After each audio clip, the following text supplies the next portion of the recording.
Good morning. May it please the court. I'm Patricia Crowells, and I represent the Appellate Auto Owners Insurance Company. I would request 5 minutes for rebuttal. The facts of this case are essentially undisputed. Battaglia and Ross, the appellee, hired Mr. Wilson to be their office administrator, and he was their office administrator for approximately 23 years when he gave them his letter of resignation in December of 2012. The firm, during Mr. Wilson's tenure as office administrator, offered to the employees a employee benefit. It was undisputed that the profit-sharing plan that was under scrutiny in this trial was in fact an employee benefit. That's the only testimony that was offered about it. While Mr. Wilson was an administrator, in 1984, it became to his attention by a co-employee that the plan was now top-heavy. And top-heavy was defined in the plan itself, indicating that the key employees were contributing 60% or more of the total amount of contributions being made by all the employees, and therefore the plan was top-heavy. And pursuant to the plan documents, certain things had to now occur, which essentially was that the firm now had to make contributions on behalf of the non-key employees to change the percentage. Mr. Wilson became aware of that in 1984. There's a dispute as to whether or not he brought that to Mr. Battaglia's attention. Mr. Battaglia denies that, but there's no dispute that the court found that he didn't. Yeah, that's correct, sir. And there's no dispute that after that supposed interaction, there was no communication. That's absolutely clear. So the first question that we would like to direct the court's attention to is whether, well, after this occurred and the firm became aware of it in December 2012 when Mr. Wilson left his letter on the desk, they now had to submit or pay in to this plan a considerable amount of money because of the conditions of the plan that they had. When they discovered this, then they made a claim under their employee dishonesty policy with auto owners. And I'd like to look at the language specifically that's under review here. And the language says that they will pay, auto owners will pay, for loss of or loss from damage to cover property resulting directly from a covered cause of loss. And directing the court's attention to what is a covered cause of loss, the policy is particularly helpful, and it says employee dishonesty is a covered cause of loss. And the policy goes on to define what is employee dishonesty. And employee dishonesty means only dishonest acts committed by an employee with the manifest intention to, 1, cause you to sustain a loss, meaning cause Battaglia or Ross to sustain a loss, and also 2, obtain financial benefit other than employee benefits earned in the normal course of employment, including salaries, commissions, fees, bonuses, promotions, awards, profit sharing, or pensions for the employee or any person intended by the employee. Did Mr. Wilson actually achieve a financial benefit? Did he actually get it? He did not under the policy, no, Your Honor. The only thing that Mr. Wilson received was around $14,000 that had to be contributed by Battaglia Ross into his profit-sharing plan. So he got that money? He got that money, but under the definition of the policy, which I think is what has to be looked at, financial benefit pursuant to the terms of the policy is benefit other than employee benefits. But it's also financial benefit earned in the normal course of employment. And if he got this $14,000 because he withheld information about the plan being top-heavy from the plan's administrators, which when it was brought to their attention, I don't think anybody disputes other than the Tony Battaglia issue. I think everyone else was completely caught by surprise by this, and if they were forced then to make this payment, which he got the direct benefit of, How is that in the normal course of employment? Well, Your Honor, I think that's the type of argument that's been made in numerous cases, and the courts have looked at that specifically. First of all, the phrase in the normal course of earned in the normal course of business has been defined over and over by the courts to mean that's the type of category of damages or category of benefits that are not covered. If it was, don't we have like evidence in this case that shows that Mr. Wilson was not happy with the small amount that Battaglia Ross was paying into the plan for the benefit of the non-lawyer employees, and that he had repeatedly suggested there should be more paid and that sort of a thing? Don't we sort of have that evidence of a history of his bitterness over that? there is some evidence of that, Your Honor, but that would only go to the question of whether or not there was sufficient evidence to prove that he had a manifest intent. That, respectively, doesn't go to the question of whether or not the type of benefits that had to be paid by or the loss that was sustained by Battaglia Ross is covered under the policy. The policy only covers... I'm sorry, Your Honor. The top-heavy payments, this is an ERISA plan, right? I don't recall, Your Honor, if it's an ERISA plan. Top-heavy payments are in the nature of a punitive remedy to punish those people who have contributed in excess to the plan so as to smooth out the distributions or contributions among all employees. So my question is, to the extent it is remedial to require the top-heavy payments, tell me how that is something that's earned in the ordinary course of the employment. Well, because I think, Your Honor, again, looking at the definition or the meaning of the words earned in the normal course of employment, I think the court has to be careful that it not get looking at those words other than that they're describing the types of damages is the first point, because all of the cases where they found that there was no coverage, they were not really earned. They were unauthorized salary, there were unauthorized commissions, there were people lying on their whether they were lying on their time cards. I thought the record was fairly clear that there was certainly no intent by the firm to contribute top-heavy payments to the plan, which would benefit the lower-earning employees.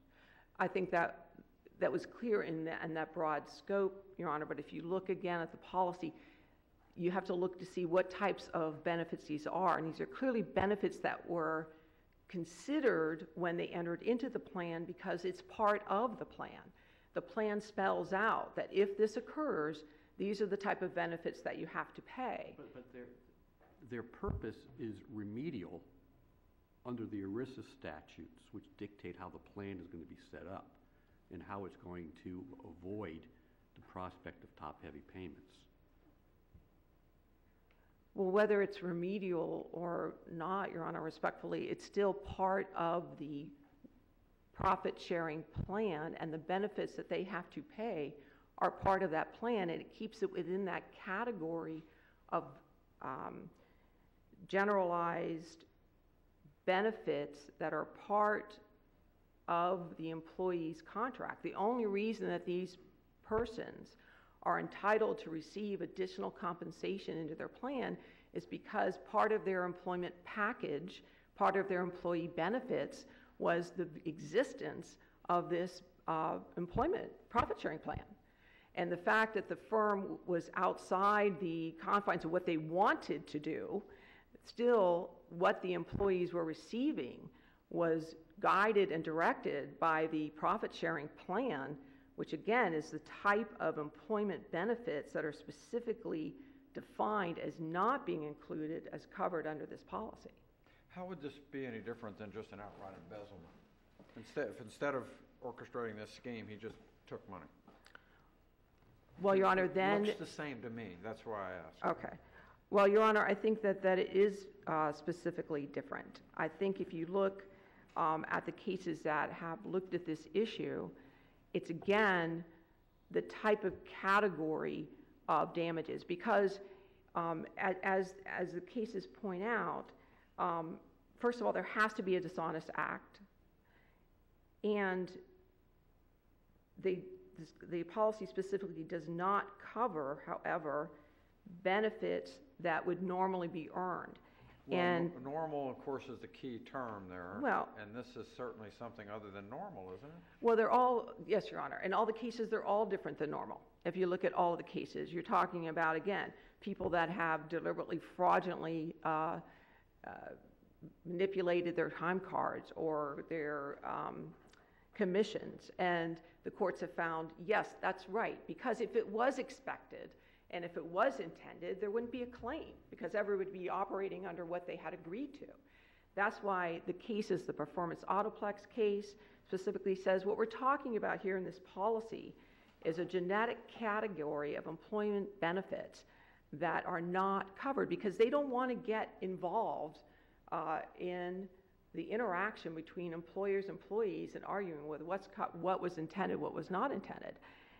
Even the case that was cited by appellees, the Amerisher case, they cite to the Resolution Trust case and specifically say what we're talking about, what's not covered, is a generic category of employee benefits.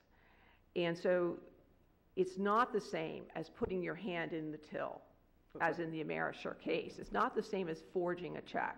So, for These instance, benefits if are he covered. was, if he was not recording his leave, and so that he was taking extra leave, That would not be covered. That would not be covered, Your Honor. That is correct. What would be covered are forged checks, fraudulent use of credit cards, stealing from inventory, altering purchase orders to benefit a third party. Those are the types of theft that would be covered. The policy, and I think all of the cases are pretty clear that what's not covered are this generic category of employment benefits. So I can't get past the normal course because the language that you rely on as being an exception of salaries, profit sharing, and pensions, all are preceded by benefits earned in the normal course. There's just no way is this normal. Well, Your Honor, never would a claim being made on this be normal course, or there wouldn't be a claim being made. And I think that's why the cases that have looked at this specifically say that this definition, or these words, normal course, serve to define the type of excluded benefits. In the normal course, you get salaries. If it's an unauthorized salary, it's not covered because it doesn't make it not a salary. It's still the same type of benefit. It's just, I can't get past the fact that you don't get an addition to your pension plan or profit sharing plan in the normal course if you have withheld information, not 1 year, not 2 years, not 3 years, but multiple years that now forces people under operation of law to pay you a benefit. That's just no way is that the normal course. Well, Your Honor, I think that you're looking at, was it right? No. Is it right that they're forced to pay that? No, I'm looking at whether or not your but policy we're covers talking. it. I'm sorry, Your Honor. I'm just looking at whether your policy excludes it. I'm just trying to interpret your own language in light of the cases that have looked at these issues. And all the cases that have looked at this, Your Honor, have said that if it's an unauthorized salary, it wasn't, quote, earned in the normal course, but it's not covered because earned in the normal course is not meant to define what happened in that specific instance. It's meant to define the type of the category of damages that could be earned in the normal course. And so otherwise there would be no claims being made. What's your best case? I think our best case, Is there a pension case? I don't think there's a I pension did not see a case. pension case, Your Honor. I did not locate one, nor did I locate a Florida case. But I think the Performance Autoplex case is the exact same policy language. That was an unauthorized pay increase. And again, the cases specifically talk about the fact that, an unauthorized salary is still by category a salary. And it wasn't, quote, earned in that specific instance, but it's the category of damages that are not covered. The fact that he and others, as employees of the firm, are beneficiaries of the plan, that makes it an ordinary business-related compensation item which falls outside the scope of the policy.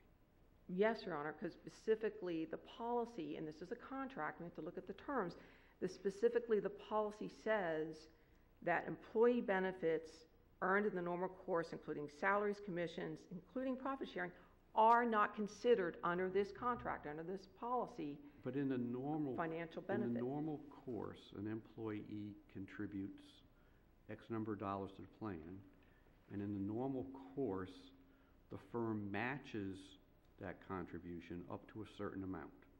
That's the normal course of how the plan operates, right? That's how they chose to operate That's how that they chose plan. to They had operate. options under that plan, but that's what they were doing, yes, Your Honor. And the record is clear that there was no intent by the firm to have to make top-heavy payments. Yes, Your Honor.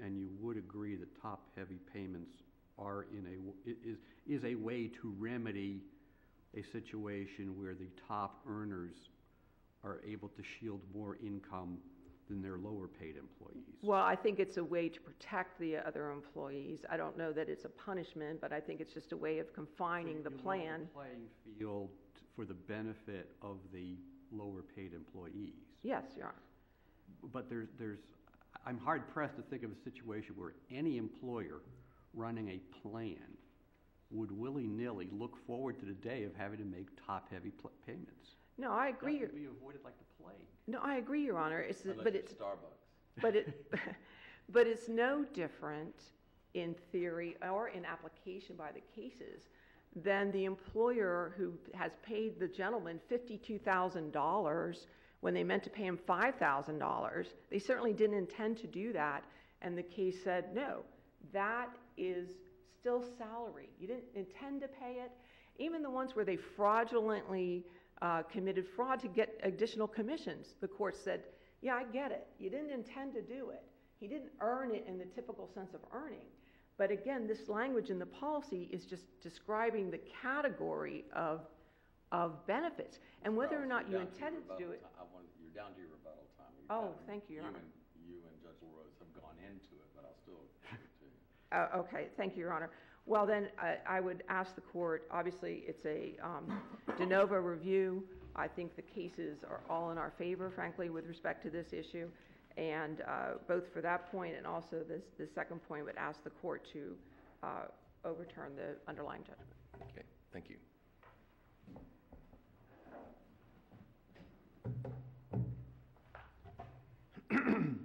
May it please the court, Timothy Weber here on behalf of the appellee, Battaglia, Ross, Dykes, and McQuaid. The issue in this case is whether top-heavy minimum contributions were a type or category of benefits that this employer offered to its employees in the normal course of employment. You contemplated that they would be, because it's Well, part of the plan. Well, it's a prototype plan that applies to all the employers that Nationwide administers for folks, and then there's an adoption agreement that has sort of the buffet of things that the employer can adopt. Well, whether you adopt something brand new or something off the shelf, the fact of the matter is, within the scope of the plan, you contemplated the possibility of a top-heavy situation. Well, it contemplates you can do profit sharing, but it's entirely discretionary. So again, these are decisions the employer gets to control in how it compensates its employees. And here, that control was taken by someone who was on the inside with access for his benefit. And so this is a plan that says, yes, the employer can profit share on a discretionary basis. But it was clear the firm never elected to share a single penny of profit. In fact, I'm trying to draw the distinction between an overpayment in salary when I paid him $50 when I only intended to pay him $45, and a situation here where I only intended to pay X% of salary up to a cap, and where because of my top-heavy situation, I had to make some additional payments to level the field. And what's the distinction? The distinction is because salary is a type of benefit that you normally pay your employees. And so what these exclusions are intended to do is to say, we are not going to get into the issue of whether the salary that you paid the employee, and we know it's a salary that you knowingly and voluntarily pay to your employees, we're not going to get into whether it was truly due or not, okay? That's what the cases say. But if you go create an entirely new class of employee compensation for yourself through subterfuge and dishonesty, that new class that you've created is not of a type that employees of the firm were offered, expected to receive, or were part of the employee-employer compensation arrangement. And this is the precise test that the Third Circuit in the Resolution Trust case said needs to be applied under these types of policies. And there they said, extrapolating from the cases we have found on point, we understand the exclusion found in subsection B to eliminate coverage where the insured's theory is that the employee's purpose in engaging in the misconduct that caused the loss was to receive some type of financial benefit that, generally speaking, the insured provides knowingly to its employees as part of its compensation scheme and as a result of the employment relationship. And that is followed in the Hudson United Bank case. The financial benefit sought must be other than a type contemplated by the contract of employment. And similarly, in Amerisure, there the financial benefit, they follow these tests. They say all of the cases in this context are predicted by the outcome, by the test set forth in Resolution Trust Corp., save and except perhaps Performance Autoplex. That's what the Michigan Court of Appeals said, was the outcome of these cases are predicted by this test. We look at what the employer normally pays its employees. And if someone is fraudulently inducing the employer to augment that, to increase that, I've lied about the sales I've made to increase the commissions I otherwise get. I somehow lie about a condition that causes my hours or my salary that I'm otherwise paid by the employer to be augmented. Here, this is like the Amerisure case where the person who is on the inside with the power and control, this is the classic embezzlement. This is not a situation where a rank and file employee lies to the management in order to get management to write them a bigger check. No, they are in the position to control the issuance of the check. He's the firm administrator. Correct. He was not a trustee of the plan. He was a trustee of the plan and the administrator of the plan. He was both the administrator of the plan and a trustee, and in his capacity as an administrator was designated as the sole person to receive communications from the third party administrator that provides services under the agreement. And that's a result of the firm's designation. Correct. When you have a 401k plan, they want you to say, you tell us who we have to send the communication to. So the communications were designated to go to him as a matter of convenience. And this goes precisely into trust and reliance imposed on the employee. That's what a fidelity bond is all about, is you have put someone in a position of trust and authority, and when they do something to embezzle money for themselves, to funnel money to themselves without the employer's knowledge, totally outside the regular course of the types of things that you normally pay employees, that's what the essence of this coverage is. And so here, the trial court specifically found, and there's no contention that this is clearly erroneous, employees had no opportunity to earn these contributions, and they were never part of the employer-employee compensation arrangement. They were not. In fact, the testimony was clear. The firm had a 10% match, was the sole benefit ever offered. It was in Mr. Wilson's employment contract. It was in all the other person's employment contracts. And the language about the bitterness and about him complaining about his pay, this wasn't just to benefit himself. It was also to benefit the other rank and file employees who he thought were getting the shaft. And so the policy language talks about a benefit for himself or others not entitled to it. And here is an insured purchased this coverage year after year and believing that they would be covered in the event that one of their employees who they gave trust and power and reliance and relied upon didn't do something to siphon off a bunch of money for himself and others. And that's what the trial court found here, that these amounts became payable solely as a result of the dishonesty of the employee.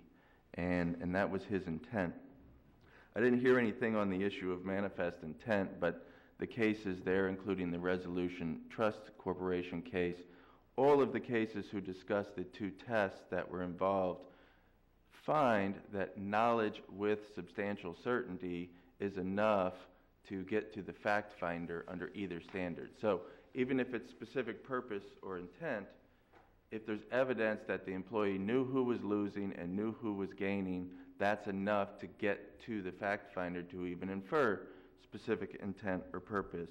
And so they've raised an issue that is essentially a factual one. It's undisputed. Mr. Wilson testified, yeah, I knew that the firm was the one getting harmed every year. I knew that myself and the non-key employees were getting the money every year. He testified, I knew how the system worked. When he specifically asked about who was gaining and who was losing, I knew how the system worked. And so, and then the next question, and you knew that wasn't a benefit that the firm was expecting to pay or the employees were expecting to receive as a result of their services. I knew that. And so here you have a gentleman who knows the firm's paying this money. He knows that he and the other employees are benefiting, and he knew this wasn't something that the firm did in the normal course of employment. I mean, in a series of 3 questions in his cross-examination, he shows the coverage. Again, they have argued cases where all of the cases cited in the initial brief are cases where the type of benefit the employee intended to get was one that the employer otherwise already paid to its employees. ABC Imaging, the employer already paid salary. The Auburn motor sales case, the employer already paid commissions. And here, the insured was doing something to augment a type or a class or a category of benefits that the employer already voluntarily paid to its employees. And I would submit to the court that if you can take any type of benefit that the employee embezzles from the company and just reclassify it as salary or of an employment benefit, you swallow the entire coverage. That's why the cases rightly focus in on what does this employer do in the ordinary course of employment. And when things are done to create an entirely new class of benefits, for example, the Amerisure case, that employee did the payroll. They were in control of doing payroll. So yes, they write their own payroll check just like they write all the other employees' checks, and then went and wrote a second check out of the payroll account. And the insurance company there said, oh, well, there's no coverage for that second theft. Look, that's just extra payroll. And if you did that, every bartender who reaches his hand in the till, okay, is just augmenting their tips. And that would eliminate all of the coverage of the policy if you said, when they steal money because of their position of authority or control, we're just going to call that a bonus. I mean, if I had written a check out of the operating account to myself and wrote on the memo line bonus, does that mean that's excluded just because the employer otherwise gives bonuses to the employees? No. That is a check, as the Michigan Court of Appeals said, which has no basis at all in the employer-employee relationship. And so I would submit to the court that this was just the way Mr. Wilson found to embezzle money. And he was in control. He did have the capacity and ability to divert the funds for his benefit and others. And for that reason, this is not a situation where he lied so someone would give him an extra commission, or he lied so someone would augment a salary or give him something in addition to what he was otherwise due. And so that, I think, is the critical distinction in the cases. The manifest intent, the trial court found the New Jersey Supreme Court's formulation there was appropriate. Oddly, Resolution Trust Corp., which is relied upon, is predicting New Jersey law under Erie, and then New Jersey Supreme Court comes back and says, no, that really wasn't our law. In the asset acceptance case, we really find the knowledge with substantial certainty test is appropriate. But again, it's a red herring. It doesn't really matter because the trial court found factually that either standard was met. They argue in their brief that Mr. Wilson was acting for the benefit of the firm. He was honorable. He wasn't even doing anything dishonest here. How can you find intent here? The record in this case shows otherwise. Here's a man conceals this for 9 years, Mr. Battaglia testified, met 3 or 4 times a week with this man, and he never says boo about this. And he lies to a shareholder in the firm saying, you can't make any more contributions or we will then be top-heavy. So he clearly is taking affirmative steps to conceal his conduct, which they argue in the brief there's no evidence of. Well, that evidence is in the record. Furthermore, How did this show up on the annual report? Was this an accruing liability? I understand the firm didn't have to pay out any cash until after he left and all this really hit the fan. Yeah, it just kept accruing in the report, but oddly was not on the individual statements. Right.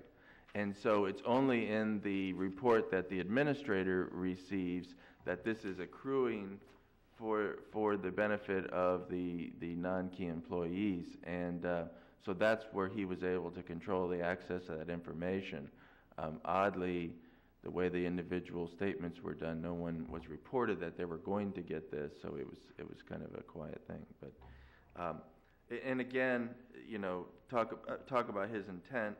He skulks out in his resignation before anyone comes back, and then cleans out his own 401k, still signing on behalf of the firm, on behalf of liquidating his own account.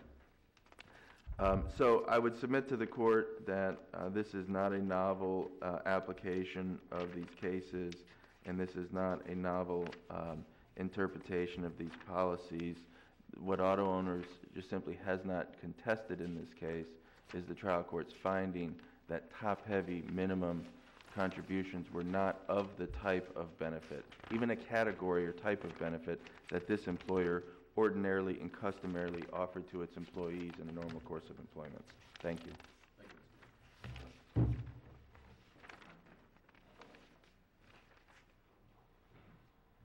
Your Honor, I think that, Your Honors, I think that it's clear that Mr. Wilson did this firm wrong. I don't think that that's the analysis the court needs to look at, though.